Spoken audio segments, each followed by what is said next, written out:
Welcome to the webinar for the Vocal Labs RIC product. When we say RIC, we mean receiver in the canal. This is a sample of the Vocal Labs Hearflex RIC product, and the case is the same no matter what type of Hearflex product you choose to use.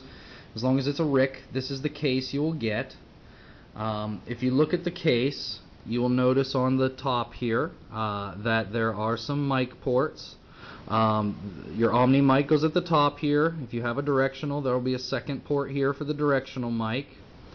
You'll notice on the back of the hearing instrument there is no volume control, but there is a push button here. Now this memory button is to cycle through the 4 different memories. Every Hearflex product comes with 4 programmable memories that you can add or remove according to your patient's needs. Along the bottom ridge of the instrument here, you'll see the vocal product name and the serial number. On the bottom of the device, you can notice that we can open and close. There's the battery door. All of the RIC products use a 312 size battery. Now the receiver in the canal, we have 2 different receiver options that work for this product. The first is our low power or standard receiver, and you'll notice it by the gray housing of the receiver. It's a little smaller. That's your first option. And your second option is the high power receiver. You'll notice this is the red for the right side, the left side would be blue. They come in multiple sizes: small, medium, large, extra large. They coincide pretty closely with the Oticon sizing tools. Call the lab if you're not sure what to fit. Now with these different receiver models, there are also tips available for them.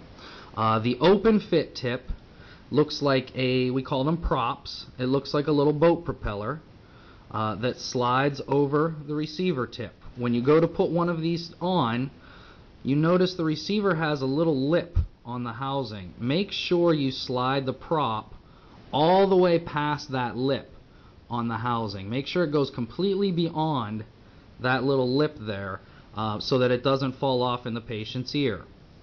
So your first option for an open fit is the prop there, the little propeller, looks like a boat propeller.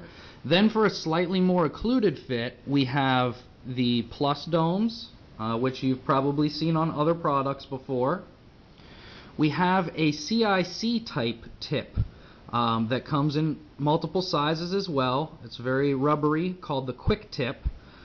They are vented. Down here's a little vent to keep them open. And then if you are using the high power receiver here, we also have power domes available. So we have the props, the plus dome, the quick tips, and the power domes available. Okay, all of these domes are available for any of the Vocal RIC products.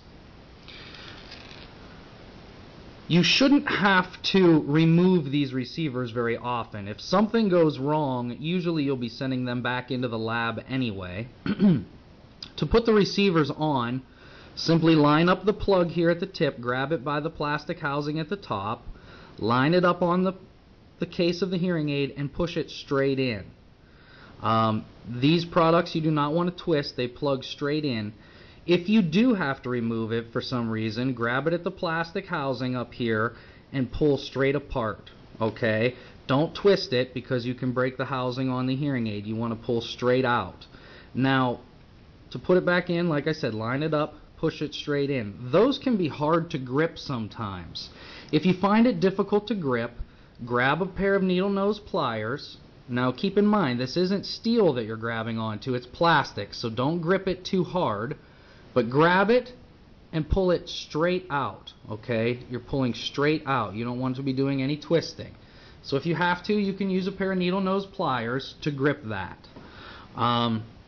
When it comes to programming the RIC device, you will notice in the battery cage here, we use the 4-prong flex ribbon for programming. When I say 4-prong, I'm talking about the little tips on the end of this ribbon.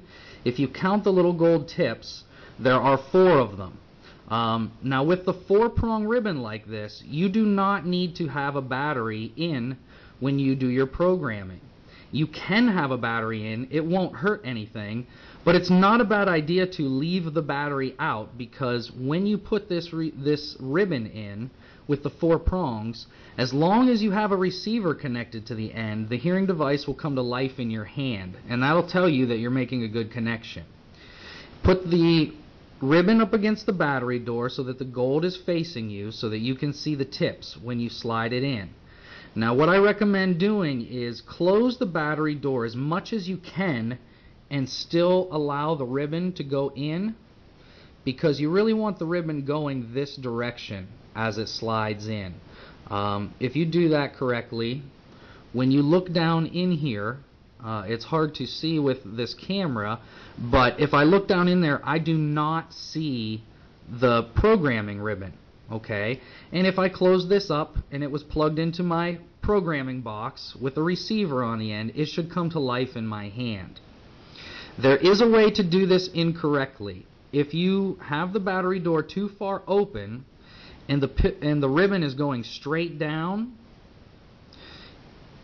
you can actually go inside, and I can see it there. It's hard to see on this computer, or I mean, excuse me, on this camera, but you can see the ribbon inside there, which means I came inside the little programming box. So what I would want to do in that instance is pull the ribbon back out, make sure the door's as closed as I can get it, and slide the ribbon in like that. And then when I look, it should come to life just fine. If you are having trouble getting this ribbon in and you can't seem to get it to work right, there is another way to do this. You can pull the battery door off. I'm going to show you how to do that.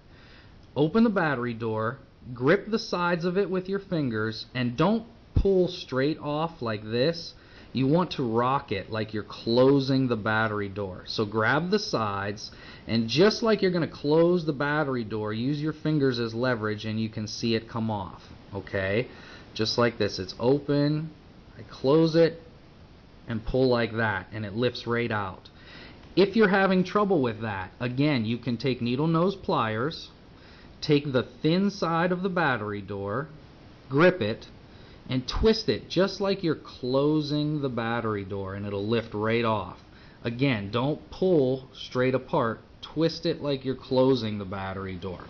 Okay, so you can use needle nose pliers to help with that. Once you have the battery door off, behind the hinge pin here, if you look down inside, there's a little box that the ribbon slides into, and there's 4 little gold program contacts that you can see in there.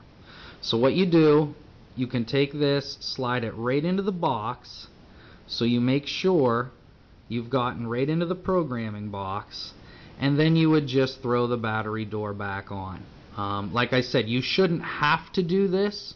Really, it should be fairly easy. As long as you keep the battery door fairly closed, you can slide that right in and you're ready to program.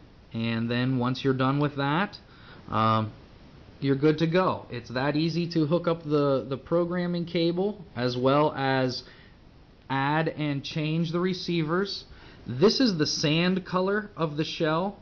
We also have it available, you can see here, in the charcoal black color.